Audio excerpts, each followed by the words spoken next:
Hi hello నమస్తే welcome to విజయ మా ఊరు ఆడియో బుక్స్ ఛానల్. నేను విజయలక్ష్మిని. ఫ్రెండ్స్, నవల స్రవంతిలో డాక్టర్ డి కామేశ్వరి గారి శుభోదయం నవల ఆడియోగా వినిపిస్తున్నాను కదా. మరి ఈరోజు శుభోదయం నవల ఆడియో 4వ భాగం వినిపించబోతున్నాను. మరి ఆలస్యం చేయకుండా కథలోకి వెళ్ళిపోదాం పదండి. వారిద్దరి మధ్య ప్రేమానురాగాలు శాశ్వతమని ఒకరికొకరం అనుకుని మురిసే జంటకి అనుకున్నట్లంతా అయితే ఇక నా ఉనికిని మీరు విస్మరిస్తారు, మీ జీవితాలు మీ చెప్పు చేతల్లో లేవు, నా చెప్పు చేతల్లో ఉన్నాయి సుమా అని నిరూపించడానికి అన్నట్టు వారిద్దరి జీవితాల్లో మాధుర్యాన్ని హరించి ఇద్దరి జీవితాల మీద విధి దెబ్బతీసింది. ఆ రోజు వాళ్ళ 2వ వెడ్డింగ్ యానివర్సరీ. ఆ రోజు ఇంట్లో ఇద్దరు వంట చేసుకోకుండా హాయిగా పెద్ద హోటల్లో భోజనం చేసి 2వ ఆట సినిమాకి వెళ్ళి రావాలని ప్లాన్ చేసుకున్నారు. తెల్లటి జరీ చీర బహుమతిగా తెచ్చాడు మాధవ్. ముత్యాల హారం, ముత్యాల దుద్దులు పెట్టుకుని మురిసిపోతోంది రాధ తెల్ల చీరలో. మాధవ్కి తెల్లటి పైజామా, లక్నో కుర్తా కొని తెచ్చింది రాధ. ఇద్దరు కొత్త బట్టలు కట్టుకుని పౌర్ణమి నాటి ఆ వెన్నెలలో హోటల్లో భోంచేసి స్కూటర్పై వెళ్ళి సినిమా చూశారు. ఆ ఇద్దరి ఆనందానికి చిన్న కొరతల వారు కావాలనుకున్న ఏడాదిగా రాధ కోరిక తీరడం లేదు. ఒక ఏడాది వద్దన్నారు చూసారా, కావాలన్నప్పుడు పుట్టడానికి మన చేతుల్లో ఉందా, వద్దనుకోవడానికి వీలుంది, కానీ కావాలనుకోవడం మన చేతుల్లో లేదని అర్థమైందా అంటుంది ఎన్నోసార్లు నిరాశగా. మాధవ్కి ఇప్పుడు ఇంట్లో పసిపాప కావాలని ఎంతో అనిపిస్తోంది. అనవసరంగా వద్దనుకుని ఆలస్యమైందని అనిపిస్తోంది అతనికి. 2 ఏళ్లు నిండిన ఆ రోజు ఇద్దరూ ఎంతో సంతోషంగా తిరుగుతున్న ఆ వెలితి ఇద్దరి మనసుల్లో పూడ్చలేనంతగా అనిపించింది. అర్ధరాత్రి 12 అయింది. సినిమా విడిచిపెట్టేసరికి పుచ్చ పువ్వు లాంటి వెన్నెల చల్లటి గాలి వీస్తుంటే స్కూటర్ మీద అతన్ని నడుం చుట్టూ చెయ్యి బిగించి వీపు మీద తల అంచి మాధవా అంది మత్తుగా. మై గాడ్, నన్ను స్కూటర్ నడపనిస్తావా, ఇంటికెళ్లే వరకన్నా ఆగలేవా అన్నాడు కొంటెగా. చీపో, వీపు మీద ముద్దు పెట్టింది రాధ. ఏయ్, ఇది రోడ్డు, ఏంటా సరసం అన్నాడతను. చూడ్డానికి ఎవరూ లేరులే మాధవ్, ఈ వెన్నెల, ఈ చల్లగాలి, నీవు, స్వర్గం ఇంకెక్కడో లేదు మాధవ్ అంది. అబ్బో, అమ్మాయి గారికి వాళ్ళ కవిత్వం వస్తుందే. Oh oh my god. Scooter tyre puncture అయ్యి గాలి పూర్తిగా పోయి అటు ఇటు ఊగింది. బ్రేక్ వేసి కాలాంచి hell with the tyre. Tyre puncture అయింది అమ్మాయి గారు, దిగండి, దిగి వెన్నెల్లో విహారం చేస్తూ కవిత్వాలు అల్లండి, మేం స్టెప్ని వేసే వరకు. అబ్బా, అర్ధరాత్రి ఏం గొడవ, అసలే నిద్ర వస్తుంటే ఇదో గొడవ. చ, అదేదో త్వరగా కానివ్వండి అంది రాధ. మాధవ్ స్టెప్ని తీసి టైర్ మార్చే ప్రయత్నంలో పడ్డాడు. నిర్మానుష్యంగా ఉన్న రోడ్డులో అక్కడికి కొద్ది అడుగుల దూరంలో కానా మీద కూర్చున్న 3 మనుషులని వీళ్ళు చూడలేదు, కానీ వీళ్ళని వాళ్ళు చూశారు. లేచి స్కూటర్ వైపు నడిచారు. స్కూటర్ స్టెప్ని బిగిస్తున్న మాధవ్ తన ముందు 3 నీడలు పడడం చూసి తలెత్తాడు. చడి చప్పుడు లేకుండా ఒక్కసారిగా నీడ పడేసరికి ఉలిక్కిపడి తలెత్తాడు. రాధ కూడా ఆ చప్పుడుకి అప్పుడే అటు చూసింది. ఏమైంది అందులో ఒకడు అడిగాడు. టైరు పంక్చర్ అయింది, మారుస్తున్నాను మాధవ్ జవాబిచ్చాడు. ఆహా అలాగా, మీరు లేవండి అన్నాడు వాడు. మాధవ్ కూర్చున్నవాడు లేచి నుంచుని, ఎందుకు, పర్వాలేదు, ఇంకా 5 నిమిషాల్లో అయిపోతుంది అన్నాడు. మాధవ్ లేచి నుంచోగానే ఒకడు అతి వేగంగా మాధవ్ ఏం జరిగిందో ఊహించేలోగా గడ్డం కింద ఒక్క గుద్దు గుద్దాడు. ఏమరపాటుగా ఉన్న మాధవ్ వెల్లకిలా పడ్డాడు. రాధ కెవ్వు మనబోయింది. ఒకడు చటుక్కున్న రాధ నోరు మూసి 2 చేతుల మధ్య రాధని కదలకుండా పట్టుకున్నాడు. మాధవ్కి ఆ 3 గూండాలని అర్థమయ్యి లేవబోతుంటే పొట్టలో ఒకటి గుద్దాడొకడు. ఆ దెబ్బకి మాధవ్ తట్టుకోలేక పొట్ట పట్టుకుని కూలబడిపోయాడు. రాధ అరవబోయింది. నోరు నొక్కేసి గింజుకుంటున్న రాధని మరింత గట్టిగా బిగించి పట్టుకున్నాడు. కింద పడిన మాధవ్ని ఇష్టం వచ్చినట్టు ఎడాపెడా 4-5 దెబ్బలు కొట్టడంతో మాధవ్ ఆ తాకిడికి తట్టుకోలేక ప్రతిఘటించలేక చలనరహితంగా ఉండిపోయాడు. 3వవాడు చకచక మాధవ్ జేబులు వెతికి పర్సు, వాచి తీసుకుని నోట్లో ఒక రుమాలు కుక్కి ఇంకో రుమాలుతో చేతులు వెనక్కి కట్టి మాధవ్ని రోడ్డు పక్కకి లాగేశాడు. స్కూటర్ చెట్టు పక్కకి లాగాడు. ఒకడు రాధని పట్టుకుంటే మరొకడు రాధ వంటినున్న నగలన్నీ ఊడలాగి జేబులో వేసుకున్నాడు. వాచి కూడా విప్పేశాడు. రాధకి భయంతో బాహ్య స్మృతి పోయింది. కళ్ల ముందు మాధవ్ చావు దెబ్బలు తిని పడిపోవడం చూసి భయంతో ఆమె నిశ్చేష్టురాలయ్యింది. వస్తువులు లాక్కుంటుంటే నగల కోసం ఇంత పని చేస్తున్నారని నగలన్నీ తీసేసుకోండి, తీసేసుకుని వదిలిపెట్టండి అన్నట్టుగా చేతులు జోడించి సంజ్ఞ చేసింది. అంతవరకు కేవలం డబ్బు నగలు దొంగతనం చేసే ఉద్దేశం ఉన్న గూండాలు ఆ వెన్నెల వెలుగులో తెల్లచీరతో మెరిసిపోతున్న రాధని చూడగానే వాళ్ల మనసులో అప్పటికప్పుడు కొత్త ఆలోచన మెదిలింది. ముగ్గురు కూడబలుక్కున్నారు. కాళ్ళు చేతులు కొట్టుకు గింజుకుంటున్న రాధని ముగ్గురు రోడ్డు పక్క ఖాళీ స్థలంలో చెట్ల చాటుకు తీసుకెళ్లిపోయారు. జరిగే ఘోరం చూడలేనన్నట్టు చంద్రుడు మబ్బుల చాటుకు వెళ్ళిపోయాడు. సగం సగం స్మారక స్థితిలో ఉండి జరుగుతున్నది చూడక తప్పలేదు మాధవ్కి. కదలలేక అరవలేక ఒళ్ళంతా చితికిపోయి ముక్కులో నుంచి రక్తం కారిపోతుంటే రాధపై జరుగుతున్న అత్యాచారాన్ని ఏ విధంగానూ ఆపలేని మాధవ్ కొంతసేపటికి పూర్తిగా స్పృహ కోల్పోయాడు. తెల్లవారేసరికి ఊరంతా ఈ వార్తతో గుప్పుమంది. రోడ్డు పక్కన పడి ఉన్న భార్యాభర్తలని ఎవరో లారీ వాళ్లు చూసి తీసుకెళ్లి ఆసుపత్రిలో పడేశారు. మాధవ్కి మోపైన గాయాలు తగిలాయి. ఎడం చెయ్యి విరిగింది. ముక్కులో నుంచి చాలా రక్తం ఎక్కించాల్సి వచ్చింది. రాధని ఘోరంగా మానభంగం చేసినట్లు డాక్టర్లు గుర్తించారు. పోలీసులకి కంప్లైంట్ ఇచ్చారు. ఉదయం 6 గంటలకి ముందుగా రాధకి తెలివొచ్చింది. ఆమె శారీరకంగా కంటే మానసికంగా ఎక్కువ దెబ్బతినడంతో షాక్కి తెలివి తప్పింది. తెలివి వస్తూనే మాధవ్ మాధవ్ అంటూ కలవరించింది. పూర్తిగా తెలివొచ్చి జరిగింది గుర్తుకు రాగా భోరున విలపించింది. మాధవ్ మాధవ్ మాధవేడి, నన్ను చూడనియండి అంటూ డాక్టర్లు వారిస్తున్నా వినకుండా అతని దగ్గరికి తీసుకెళ్లే వరకు ఊరుకోలేదు. మంచం మీద వంటి నిండా కట్లతో తెలివి లేకుండా పడి ఉన్న మాధవ్ని చూస్తూనే అతని మీద వాలిపోయి ఏడవసాగింది. మాధవ్కి రక్తం ఎక్కిస్తున్నారు. కదల్చకూడదని ఆమెని నర్సులు బలవంతంగా లేవదీసి తీసుకెళ్లిపోయారు. నన్ను వదలండి, మాధవ్ని వదిలి నేనుండను, నన్నిక్కడే ఉండనియండి అంటూ పక్కనే ఉన్న కుర్చీలో కూలబడింది. ఆమె అసలు నించోలేని స్థితిలో ఉంది. కాళ్ళు వణుకుతూ కళ్ళు తిరుగుతున్నట్టున్నా బలవంతంగా కూర్చుంది. ఈలోగా పోలీసులు వచ్చి వివరాలు అడిగారు. తమ పరువు ప్రతిష్ట అన్నీ మంటగలిపిన ఈ దుర్ఘటన గురించి చెప్పకుండా ఉండలేని పరిస్థితిలో పడింది. ఎవరికీ తెలియకుండా జరిగితే తమలో తాము బాధపడవచ్చు.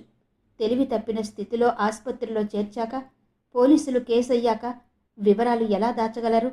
మానభంగం జరిగిన అవమానం కంటే దాన్ని గురించి నలుగురి ముందు వెల్లడించుకోవడం, ఊరువాడ ఈ సంగతి తెలియడం, పేపర్లలో వార్తలొస్తాయి. శరీరానికి జరిగిన అవమాన భంగం కంటే నలుగురి ముందు బతుకు బట్టబయలైన మానభంగం ఎక్కువ కష్టం కలిగించింది రాధకి. చెబుతూ ఇన్స్పెక్టర్ మొహం చూడలేక, డాక్టర్ మొహం చూడలేక తలదించుకుని కన్నీళ్లు కారుస్తున్న రాధని చూసి లేడీ డాక్టర్ ఓదార్పుగా భుజం తట్టి, take it easy, we're all with you, అవమానం మా అందరిదీను అంటూ ఇన్స్పెక్టర్తో దోషులను పట్టుకుని శిక్షించాలని ఆవేశంగా అంది. Inspector, we will try our best madam అన్నాడు. రాధ ఉద్యోగస్తురాలని ఏ దెక్కు మొక్కు లేని ఏ ఆడవాళ్ల కేసులో అయితే తీసుకోకపోయినా పర్వాలేదు గాని ఇలాంటి ఉన్నత కుటుంబం స్త్రీపై జరిగిన ఈ అత్యాచారాన్ని చూసి చూడనట్టు ఊరుకోవడానికి వీల్లేదని అతనికి తెలుసు. ఎన్ని యుగాలు గడిచినా ఆడదాన్ని ఆట వస్తువుగా, విలాస వస్తువుగా వాడుకునే ఈ పురుష ప్రవృత్తి ఇంకెన్ని యుగాలకు మారుతుందో. ఒక ఆడదానికి ఈ సమాజంలో ఉన్న రక్షణ ఏంటి? భర్త పక్కనున్నా ఇంత ఘాతుకం చేస్తే పురుష అండలేని స్త్రీల గతేంటి? ఎంత అభ్యుదయం సాధించామనుకున్నా స్త్రీ ఒంటరిగా ఈనాటికి బతికే రక్షణ లేని మనం సాధించిన ప్రగతేంటి? ఇంత ఘాతుకంగా, ఇంత కిరాతకంగా ఓ ఆడదాన్ని అనుభవించే ఆ వెధవలకి దొరికే ఆనందమేంటో. పైశాచిక కామమా? అదో సున్నితమైన తీయని అనుభూతి కావాలి గాని పైశాచిక కృత్యం జరిపేవాళ్ళు రాక్షసులు కాక మనుషులా? కీచకులు, రావణులు అన్ని యుగాల్లోనూ ఉంటారు కాబోలు. ఇన్స్పెక్టర్, ఈనాడు ఈమె, ఇంకో రోజు ఇంకో స్త్రీ, ఇలా ఎన్ని మానభంగం కేసులు వస్తున్నాయో తెలుసా? ఈ మానభంగం జరిగిన స్త్రీల గతేంటి? వారి భవిష్యత్తేంటి? లేడీ డాక్టర్ చాలా ఆవేశంగా అంటూ రాధ మొహం చూసి ఆగిపోయింది. అప్పుడు ఆమె ఉన్న స్థితిలో ఇంకా మాట్లాడి ఆమెను భయపెట్టలేకపోయింది. ఆమె మాటకి తోటి డాక్టర్లు, నర్సులు అంతా ఏకగ్రీవంగా రాధకి జరిగిన అన్యాయం ఆమె ఒక్కరిదే కాదు, మొత్తం స్త్రీ జాతిదే అంటూ మాట్లాడారు. మానం, గీనం, పవిత్రత అంతా trash. I don't believe these things. కానీ ఒక స్త్రీని ఇష్టం లేకుండా అంత క్రూరంగా చెరచడం మాత్రం అమానుషం. పశుత్వం ఉపయోగించి బలప్రయోగంతో ఒక స్త్రీని అనుభవించే హక్కు వాళ్ళకేముంది? మనకు చెందిన ఏ వస్తువన్నా ఇంకోరు దొంగిలిస్తే ఊరుకోం. అలాంటిది ఒక స్త్రీని ఇలా అవమానం పాలు చేసిన వాళ్ళని చట్టం ఉరి తీసినా పాపం లేదంటాను. జైలు శిక్ష కాకుండా హత్య చేసిన వాడికి విధించే ఉరిశిక్ష లాంటిది విధించాలంటాను. హత్య చేస్తే మనిషి ఒక్కసారే చస్తాడు. కానీ ఇలా మానభంగం జరిగిన స్త్రీ రోజు రోజుకి చచ్చే పరిస్థితి మన సమాజం కల్పిస్తుంది. అంచేత హత్య కంటే తక్కువ నేరం కాదంటాను. లేడీ డాక్టర్ చాలా ఆవేశంగా అరిచింది. అక్కడున్న డాక్టర్లు, పోలీసులు, పురుషులైన అందరూ తలదించుకున్నారు. చీర చెంగుతో మొహం దాచుకుని ఏడుస్తున్న రాధని చూసి అందరూ చలించారు. మేడం, నా శాయశక్తులా దోషులను పట్టుకునే ప్రయత్నం ఈ క్షణం నుంచే చేస్తాను. ముందు అక్కడికెళ్ళి ఏమన్నా గుర్తులు దొరుకుతాయేమో చూస్తాం. దురదృష్టవశాత్తు ఆమె ఒక్క క్షణం మాత్రం వాళ్ళని చూశారు కనుక గుర్తుపట్టడం కష్టం. అయినా మా ప్రయత్నం మేం చేస్తాం అంటూ అభయమిచ్చి వెళ్ళాడు ఇన్స్పెక్టర్. చూడమ్మా, నువ్వింక ఏడుపు మానాలి. అసలే వీక్గా ఉన్నావు. మానసికంగా ధైర్యం తెచ్చుకుంటే గాని శారీరకంగా కోలుకోలేవు. మీ వారి ఆరోగ్యం బాగాలేదు. ఆయనను చూసుకోవాలంటే ముందు నువ్వు కోలుకోవాలమ్మా. చూడమ్మా, ఆ దుండగులు మీపై జరిగిన అత్యాచారంలో మీ వారికి చెయ్యి విరిగింది, గాయాలు తగిలాయి. అలాగే నీకు కొన్ని గాయాలయ్యాయి. అవడానికి నీకు అలాగే అనుకోవాలి తప్ప ఏదో అన్యాయం జరిగింది, అపవిత్రం అయిపోయాను ఇలాంటి తలపు నీకు రాకూడదు. ఆ భావం వచ్చినంతకాలం నువ్వు శాంతిగా ఉండలేవు. ఈ మానం, పవిత్రత అంతా స్త్రీని కట్టడిలో ఉంచడానికి పురుషులు పురాణాల్లో కథలు సృష్టించారు. అంతే. ఒక్క ఆడదానికే మానం, నీతి, పవిత్రత కావాలి. కానీ పురుషులు 10 మందితో తిరిగినా అంటని అపవిత్రత మనకు మాత్రం ఎందుకంటాలి? అంచేత రాధ, ఈ నీతులు, నియమాలు, పవిత్రతలు వాళ్ళకి అనుగుణంగా సృష్టించిన నియమాలు. నీ ప్రమేయం లేకుండా జరిగిన దానిలో నీవేదో అపవిత్రురాలివైపోయావన్న భావం రాకూడదు. ప్రామిస్ అంది రాధ భుజం మీద ఆప్యాయంగా తట్టి డాక్టర్. ఆవిడ వంక తెల్లబోయి చూసింది రాధ ఒక్క క్షణం. ఆ తర్వాత ఆమె కళ్ళలో వెలుగొచ్చింది. ఎంత చక్కగా చెప్పింది, ఎంత చల్లగా ఓదార్చింది. ఆరాధనాపూర్వకంగా ఆమె వంక చూసి చప్పున ఆవిడ చెయ్యి అందుకుని మొహం దాచుకుంది రాధ. లేడీ డాక్టర్ రాధ తల ఆప్యాయంగా నిమిరి నవ్వి చెయ్యి నొక్కి, వస్తానమ్మా, పనంతా అలాగే ఉండిపోయింది. ఏంటో ఆడవాళ్లకి ఏ అన్యాయం జరిగినా ఊరుకోలేని వీక్నెస్ నాది. నా చేతుల్లో చట్టం ఉంటే ఇలాంటి వెధవలని ఉప్పు పాత్ర వెయ్యమనేదాన్ని. ఆడదంటే ఆటబొమ్మ అనుకుంటారు. ఇలాంటి కేసులు చూసినప్పుడల్లా రోజంతా ఏదో అశాంతి, ఆవేశం కలుగుతాయి. ఏం చెయ్యగలం? మనం ఆవేశపడడం తప్ప. నిట్టూర్చి రాధకు చెయ్యి ఊపి వార్డులోకి వెళ్ళిపోయిందావిడ. ఎంత చక్కటి మనిషి! ఆ భారీ విగ్రహం, తెల్లటి తెలుపు, హుందాగా, గంభీరంగా, పవిత్రంగా, తెల్లటి బట్టలతో స్టెథోస్కోపు మెడలో వేసుకున్న ఆమెను చూస్తే శాంతి దూతలా అనిపించింది. ఆమె మాటలతో తన మనసులో భారం తగ్గి తేలికైనట్టు అనిపించింది. మర్చిపోవాలి, ఈ పీడకల మర్చిపోవాలి అనుకుంది. కానీ ఆమె మర్చిపోవడానికి ప్రయత్నించిన చుట్టూ ఉన్న మనుషులు, సమాజం మరిచిపోకుండా అనుక్షణం చూపులతో, మాటలతో చీల్చి చెండాడి మనశ్శాంతి హరించి అనుక్షణం అందరి ముందు దోషిలా నిలబెడతారని కొద్ది రోజుల్లోనే గ్రహించింది రాధ. లోకమంతా ఏమనని, ఏమనుకొని ఆమె లెక్క చేసేది కాదు. కానీ మాధవ్, తన మాధవ్ అంతలా మారిపోతాడని, ఆమె ప్రమేయం లేకుండా జరిగిన దుర్ఘటనకి ఆమెని దోషిని చేసి నిలబెట్టి శిక్షిస్తాడని ఆమె కలలో కూడా అనుకోలేదు. అంత ప్రేమించిన మాధవ్ అంతలా తనను ద్వేషించగలడని రాధ ఎన్నడూ అనుకోలేదు. జరిగిన దుర్ఘటనకి బాధపడతాడు, ఓదారుస్తాడు, కలతపడిన మనసుని చల్లని మాటలతో శాంతపరుస్తాడు, దగ్గరకు తీసుకుని లాలించి అదో పీడకలని మరిచిపో అంటాడని ఆశించింది. కానీ ఆ పీడకలని తను మరువకుండా, రాధని మరచిపోకుండా చేసి హింసిస్తాడని ఎదురు చూడని రాధ అతనిలో మార్పుకి తల్లడిల్లిపోయింది. తెలివొచ్చాక తన మంచం దగ్గర ప్రాణం లేని బొమ్మలా కూర్చున్న రాధని, తన కోసం విలపిస్తున్న రాధని ఆపాదమస్తకం పరీక్షగా చూస్తున్నట్టు కళ్లతో రాధ శరీరమంతా తడిమాడు. ఆ చూపులు గుర్తించిన రాధ సిగ్గుతో, అభిమానంతో చితికిపోతూ మాధవ్, మాధవ్ అంటూ అతని గుండెల మీద వాలి ఏడవసాగింది. అతని చెయ్యి ఓదార్పుగా ఆమె తల నిమరలేదు. అతని మొహం గుర్తించలేనట్టు మాడిపోయింది. చుట్టూ ఉన్న వారి చూపులు తూట్లలా గుచ్చుకుంటున్నట్టు అవమానపడుతూ రాధని ఓదార్చే ప్రయత్నం చెయ్యలేదు. మాట పలుకు లేకుండా నిర్జీవంగా పడి ఉన్నట్టున్న అతన్ని చూసి అతనింకా స్పృహలో లేడని, గాయాల బాధ నుంచి మాట్లాడే స్థితిలో లేడని రాధ భావించి తనని తానే ఓదార్చుకుంటూ ఏడుపు మానింది. మర్నాడు పూర్తిగా తెలివొచ్చాక రాధ ఏదో చెప్పబోతుంటే, ప్లీజ్ రాధ, ఆ విషయం నాకు గుర్తు చెయ్యకు, అది చెప్పకు అసహనంగా అంటూ కళ్ళు మూసుకున్నాడు. తనలాగే అతను బాధపడుతూ మరచిపోవడానికి ప్రయత్నిస్తున్నాడని, ఇక ఆ విషయం అతని దగ్గర ఎత్తకూడదని అనుకుంది రాధ. పోలీస్ ఇన్స్పెక్టర్ వచ్చి వివరాలు అడుగుతుంటే మాధవ్ చిరాగ్గా, లీవ్ ఇట్ ఇన్స్పెక్టర్, జరిగింది చాలక ఈ కేసులు అంటూ కోర్టులు కూడా ఎక్కిస్తారా మమ్మల్ని అన్నాడు తీక్షణంగా. ఇన్స్పెక్టర్ ఆశ్చర్యంగా చూశాడు. అంత ఘాతుకం జరిగితే వాళ్ళని పట్టుకు శిక్షించాలని గట్టిగా చెప్పకుండా కేసు వద్దంటున్న అతన్ని వింతగా చూశాడు. మీ స్కూటర్ లేదక్కడ, నగలు వాచి అన్నీ పోయాయని చెప్పారు మీ మిస్సెస్ ఇన్స్పెక్టర్ అన్నాడు. అసలువే అన్నీ పోయాయి, ఇక వాటికేం వచ్చింది, వదిలేయండి ఇన్స్పెక్టర్, వాళ్ళెలాగో దొరకరు. ఈ కేసులు గొడవ భరించే శక్తి నాకు లేదు. ఈ జరిగిన అవమానం చాలు. ఇంకా కేసులు పెట్టి మా బతుకులు కోర్టులో కూడా పెట్టుకోవడం నాకు ఇష్టం లేదు. మమ్మల్ని ఇలా వదిలేయండి. మాధవ్, ఇంత చేసిన ఆ దుర్మార్గుల్ని వదిలేయమంటావా? వాళ్ళు వాళ్ళు ఆ నీచులు ఇంత చేసినా తప్పించుకుపోనీయమంటావా? వణుకుతున్న గొంతుతో అంది రాధ. మాధవ్ ఆమె వంక విసురుగా చూశాడు. వదిలేయక కోర్టెక్కి తెలియని వాళ్ళకి కూడా డప్పు కొట్టి చెప్పుకుందామా అన్నాడు కోపంగా.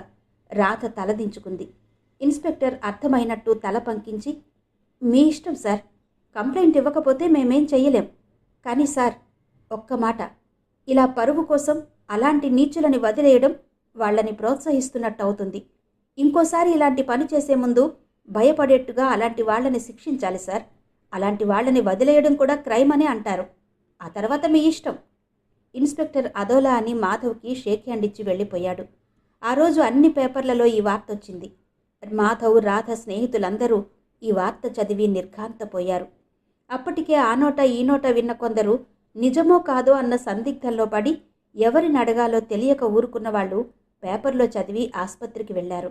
కానీ అలాంటి సమయంలో హితైషులు చూపే సానుభూతి కూడా చేదు మాత్రలానే ఉంది.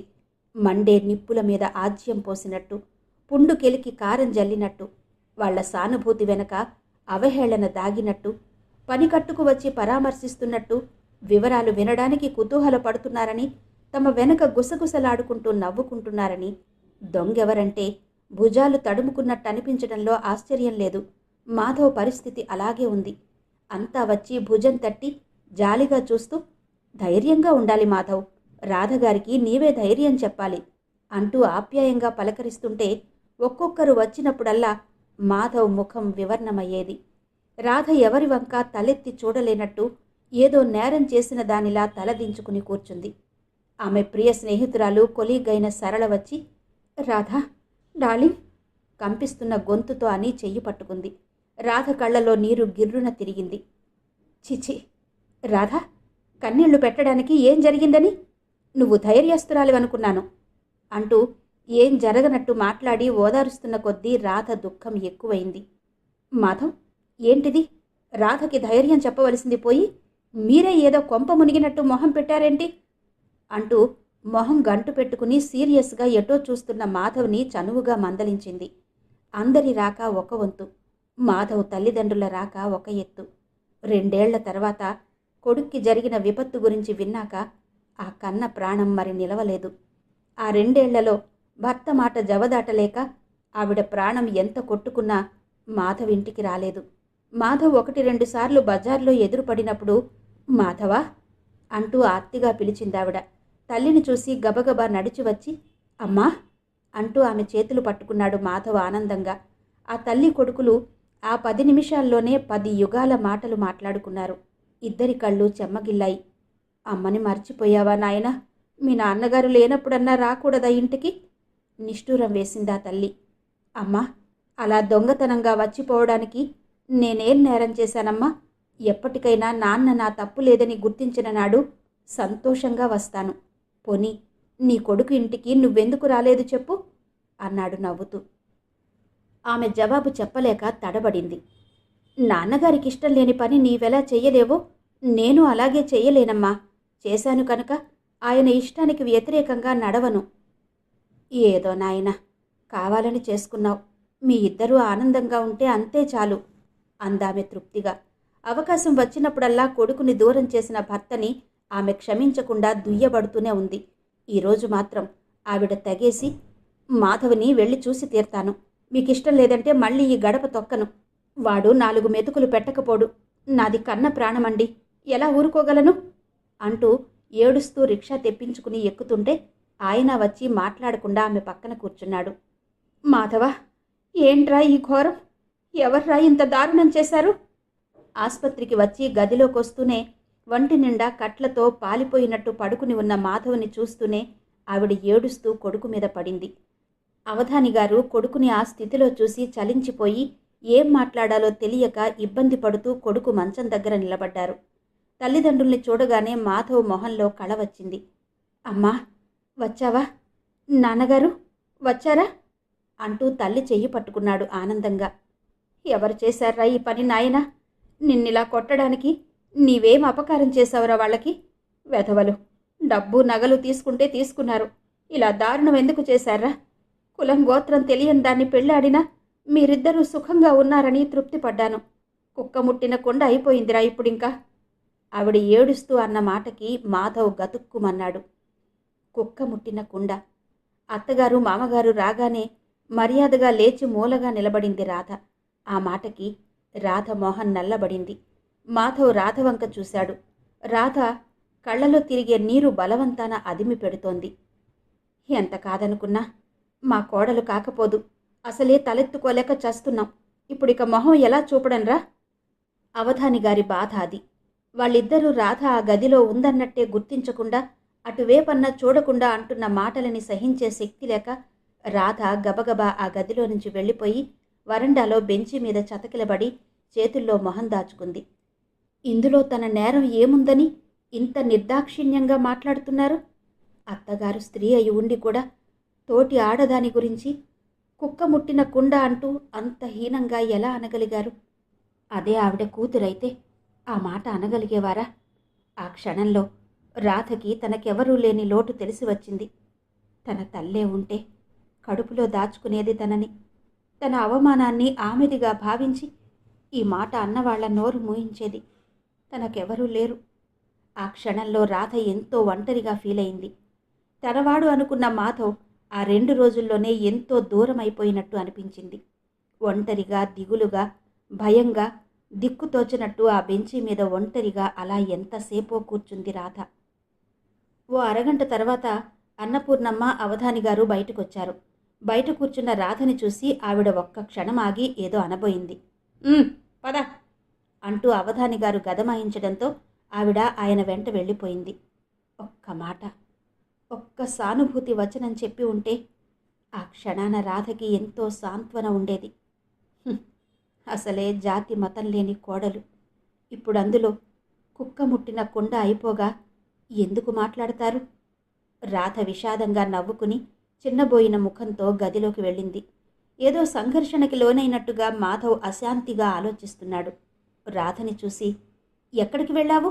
అమ్మా నాన్న వస్తే అలా వెళ్ళిపోవడమేంటి అన్నాడు కాస్త కోపంగా. వెళ్ళక ఏం చెయ్యమంటారు?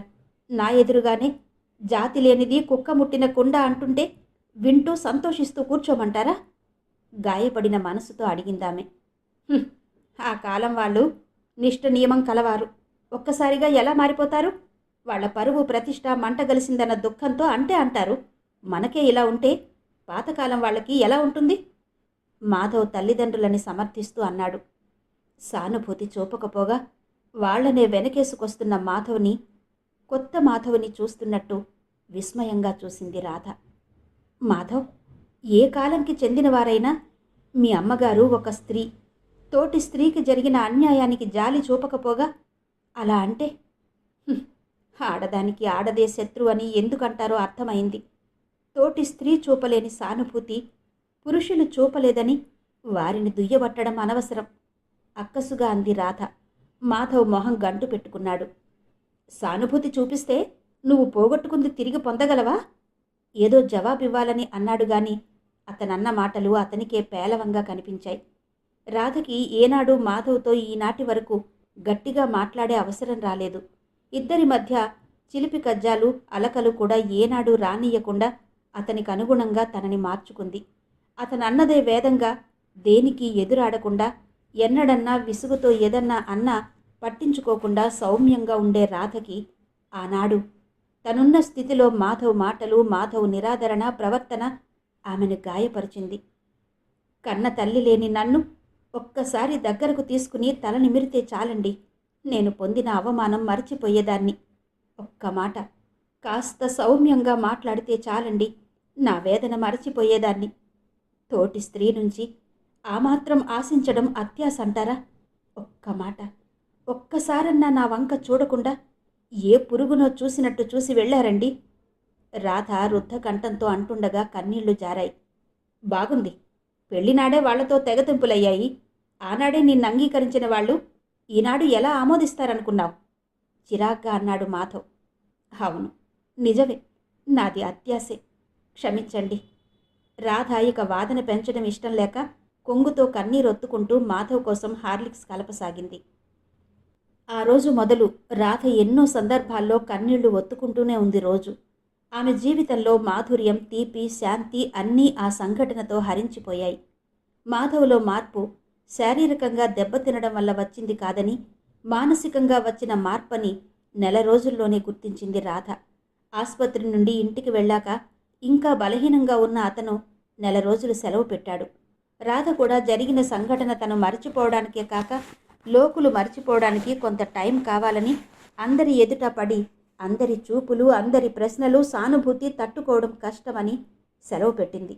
రాధ సెలవు పెట్టకముందే మాధవే కాలేజీకి సెలవు పెట్టుకొన్నాళ్ళు అన్నాడు గంభీరంగా. రాధ జవాబివ్వకముందే ఛ, ఈ గోలతో ఇక అందరి మొహం ఎలా చూడాలో అర్థం కావడం లేదు గొనిగాడు. రాధ దెబ్బతిన్నట్టు చూసింది. అలా కాక సెలవు పెట్టు రాధా, నీకు నాకు శారీరకంగా మానసికంగా విశ్రాంతి కావాలి అంటే ఎంతో సంతోషించేది.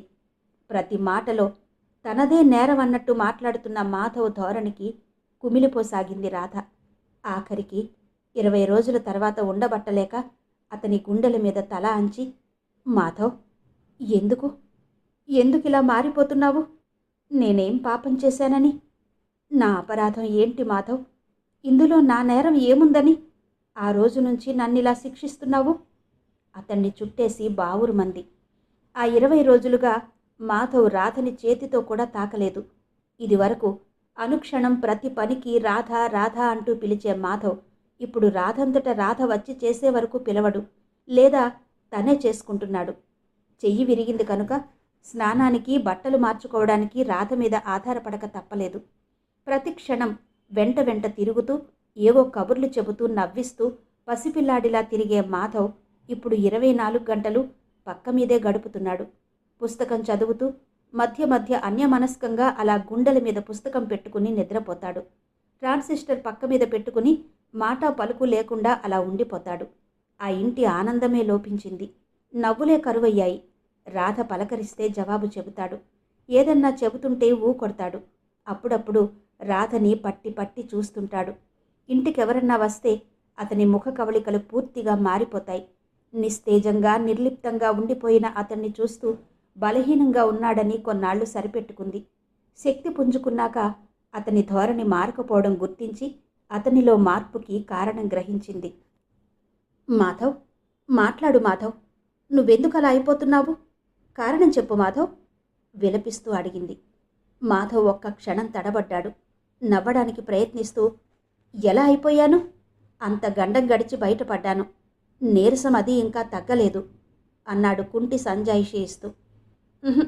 అది కాదు, నిజం చెప్పు. ఆ మాత్రం గ్రహించలేని వెర్రిదాని కాదు.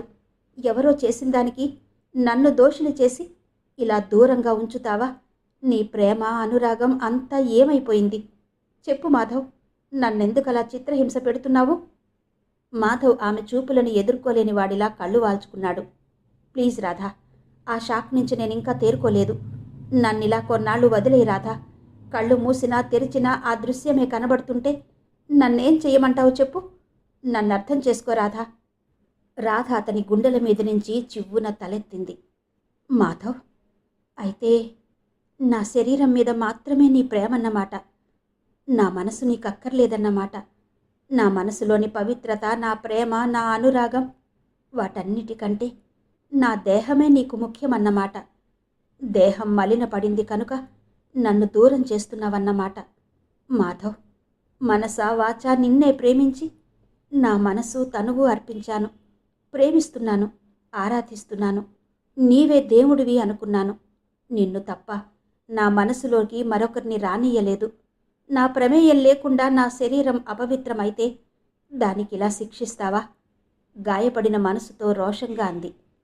నీ తప్పుందని నేను అనడం లేదు రాధా. ప్లీజ్, నేను చెప్పలేను. నన్ను అర్థం చేసుకోవడానికి ప్రయత్నించి నాకు టైం ఇయ్యి. అంతకంటే నేనేం చెప్పలేను. మాధవ్ ముఖం తిప్పుకుంటూ అన్నాడు. రాధ దెబ్బతిన్న పక్షిలా గిలగిలలాడుతూ, మాధవ్, నువ్వు ఈ పుణ్యదేశంలో పుట్టిన పురుషుడివే కదూ? మర్చిపోయానా మాట. ఆడదానికి ప్రాణం కంటే శీలం ముఖ్యం అనే వాళ్లలో నువ్వు ఒకడివే కదూ? ఆ శీలం పోయిన ఆడది అపవిత్రురాలు, కుక్క ముట్టిన కుండ అవుతుంది కదూ? నా ప్రాణం, నా ప్రేమ కంటే నా శీలం నీకు ముఖ్యం. ఆ శీలం పోయిన నన్ను ముట్టుకోవాలన్న కంపరంగా ఉంది కదూ? అవును, నా భర్తవి. పాపం, శీలం పోయిన భార్యతో కాపురం ఎలా చేస్తావు? ఆమెని అంటితే నీవు అపవిత్రమైపోతావు. వద్దొద్దు, నన్ను ముట్టుకోవద్దు. ఈ కుక్క ముట్టిన కుండని ముట్టుకుని మైలపడి నీ జాతి పోగొట్టుకోకు. మీ మగాళ్ళు 10 మందితో తిరిగితే అంటని అపవిత్రత ఎవరో ఇష్టానికి వ్యతిరేకంగా బలవంతంగా అన్యాయం చేసిన ఆ స్త్రీ అపవిత్రురాలేగా. రాధ పిచ్చిదానిలా రుద్ధమైన కంఠంతో ఆవేశంగా వణికిపోతూ ఏడ్చింది. రాధా, మాధవ్ ఆరాటంగా ఏదో అనబోయాడు. వద్దు, నాకింకేం చెప్పకు. నాకు అర్థమైంది నీ సంగతి. అయిపోయింది. నా అదృష్టానికి ఆఖరి రోజు ఆ రోజే అయింది. నా అంత అదృష్టవంతురాలు ఎవరూ లేరని గర్వపడ్డాను. ఆ గర్వం భగవంతుడిలా అణిచాడు. అయిపోయింది. నా అందమైన కల చెదిరిపోయింది. ఈ రాధ నీకిక అవసరం లేదు. కానీ మాధవ్ లేని రాధ పిచ్చిదవుతుంది. నిజంగా పిచ్చిదానిలా ఏడుస్తూ పక్క గదిలోకి పరిగెత్తి తలుపులు వేసుకుని పక్క మీద పడుకుని తనివి తీరా ఏడ్చింది. మాధవ్ దోషిలా తలవాల్చుకుని ఆవేదనగా కళ్ళు మూసుకున్నాడు. శుభోదయం. డాక్టర్ డి కామేశ్వరి గారి నవల ఆడియో 4వ భాగం విన్నారు కదా. మిగిలిన కథ తరువాతి భాగాల్లో వినిపిస్తాను. అంతవరకు సెలవు. నమస్తే.